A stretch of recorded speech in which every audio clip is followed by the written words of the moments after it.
SPC requires mandatory vaccination. Let's have a look. Hello everyone, Florian.heise here, and welcome to another episode of HeiseSays. Grab your stein of coffee. Let's have a look at this article from ABC News discussing the, news about SPC, Shepparton Food Processor, the first company in Australia to mandate COVID-19 vaccination for all staff. Now, there's a few things to talk about this. Now, is this, before I haven't read the article, is this to mitigate any risk they have of potentially spreading COVID to clients or customers who buy their product? Perhaps if you are not vaccinated, have a higher viral load, and then transfer it to their foodstuffs, and it survives in that, and then consumers can eat it, is that the risk they're trying to mitigate? Or is it because they want to keep the workplace safe and healthy? They want to take care of the health of their workers. Or do they have a workforce that's a higher age that is more likely to be vulnerable? So which one of those, what do you think, would be behind this mandate from the business, and which one is justified or not? If there is a potential that through their operations they can spread this illness to a wealth of people, and it's been proven that it can stay in food, I don't even know if it can survive in canned food, is that justified in minimizing that risk? Or are there other methods that you need to put in place? What if you expose the food to ultraviolet radiation, or irradiate the food? Surely that would have to have a benefit. But then again, there'll be a lot of people that would be afraid of it. So are we seeing here the beginning of no jab, no job? That's the real question. Is this the first step of this here in Australia? I would not be surprised. I think vaccine passports, frankly, are inevitable with just the public support for them. And I think this is just going to be in line with a lot of community expectations, everyone. There's going to be a push to marginalize people who choose not to get vaccinated. And this is the beginning. So, and I'm speaking from someone who is vaccinated, everyone. So I don't appreciate where Australia's heading. Fruit and vegetable producer or processor SPC will become the first Australian company to mandate vaccines for all on-site staff and visitors. The Shepparton-based cannery wants all of its 450 on-site workers to be fully vaccinated by November, in what could be a legal test case for the cannery. SPC Chair Hussein Rafi told News Breakfast the company had implemented very strict COVID control protocols, but the Delta variant demands a different response. We believe that the only way that we can get out and protect our employees and our customers and the communities in which we work is to get vaccinated, he said. Well, here's the thing. I mean, we've heard of the virus spreading in meat packing areas, processing, and in these factories, there'd be a level of humidity. You can imagine that it's gonna be a higher risk environment. SPC will give its staff paid vaccination leave and up to 2 days of special leave to recover if they become unwell after receiving the shot. So this is an incentive, so they're compensating them for that. They have 6 weeks to book their first vaccination or risk being barred from on-site work. So if they're not firing them, but if they're giving them off-site work, that could be an option. The company-mandated vaccines are becoming increasingly common in the United States, with Microsoft, Google, Washington, BlackRock, and Delta Airlines among those requiring staff to have the jab. However, until now, in Australia, all vaccine mandates for workforces such as the aged care and healthcare sectors have been made by governments under public health orders. Well, here's another perspective, everyone. What about the business? They don't want to be shut down because they become a viral hotspot or people are catching COVID there. If you've got a fully vaccinated workforce, the chances of that causing an issue is going to be reduced. So there would be a financial incentive to limit the risk of being shut down by the state. That's where it is as well. You got to think about this from a business perspective.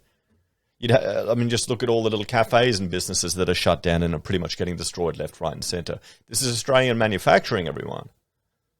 You want to keep Australian manufacturing going and competitive with other countries around the world? Well, but as a food production company, Mr. Rafia said it was essential all the company's on-site workers had the maximum level of protection. We are comparing ourselves to essential services such as the aged care people and the frontline people, he said. We believe it's a precedent for companies to ask their employees to do something that's reasonable to protect them, protect their co-workers, and protect society that they are in. Safe Work Australia's guidance is that in most cases, it isn't reasonably if it isn't reasonably practicable for employees to require staff to be vaccinated. So, it isn't. However, the risk profile of the particular industry and the state-based health and safety requirements could also be factors in whether the company's vaccine mandate plan will stand up to any possible legal challenges. I mean, what you do is you just need to offer more than a couple of days off. Offer a financial incentive. And here's the thing, what's really going to be interesting to see if you can ask people if they're vaccinated when you want a job. That's what it's going to be. I know one of the viewers of the channel, part of the reason he got vaccinated, he told me, was because he's going to get a job in the future. You know, he's taking a break now. So, the Australian Manufacturing Workers Union's Food Industry Secretary Jason Hefford said broadly the union wasn't opposed, but they wanted more discussion with the company. We do have concerns about people who are immunocompromised and have religious beliefs which prevent them from having the vaccine, he said. And what is the indemnity for companies if someone has a blood clot? ACTU Secretary Sally McManus said the main issue was accessibility and ensuring workers didn't lose shifts or pay due to getting a vaccine. It's reasonable to mandate COVID vaccination in appropriate circumstances, just like you have to get the flu jab to work in some sectors right now, she said.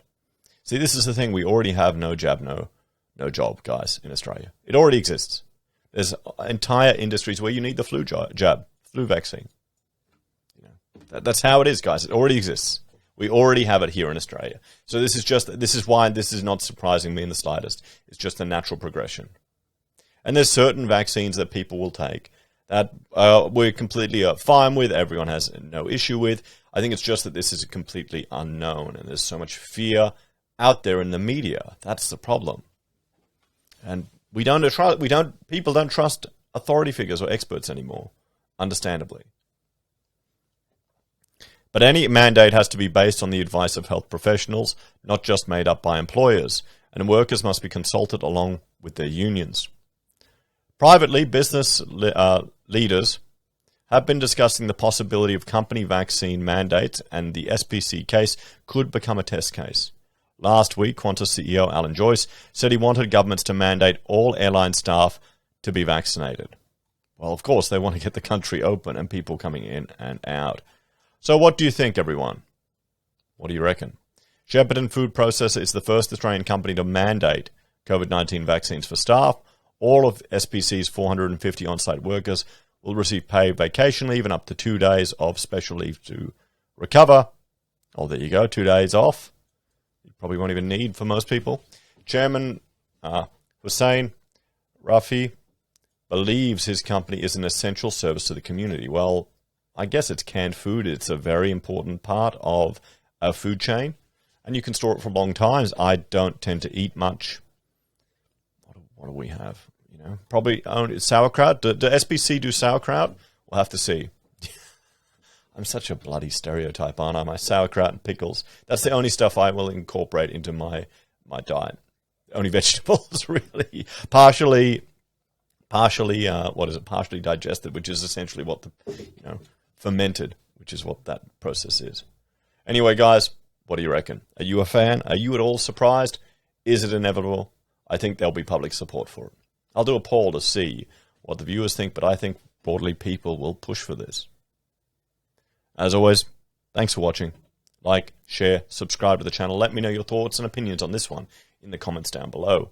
If you're a fan and want to support the content I create here, there are a few ways you can support us. You can join us on YouTube or Patreon. Sign up for SelfWealth or Stake. SelfWealth, if you sign up, we each get 5 free share trades. That would have been useful back in the day when I had some SPC shares a very long time ago. It didn't do too well. I sold them too early. You could also support us by using our affiliate links at Amazon, eBay, Independent Reserve, or AussieBroadband, buying our merch from HeiseSays, or using Gold Pass from the Perth Mint. Take care, everyone. Have a great day, and I'll see you next time. Bye for now.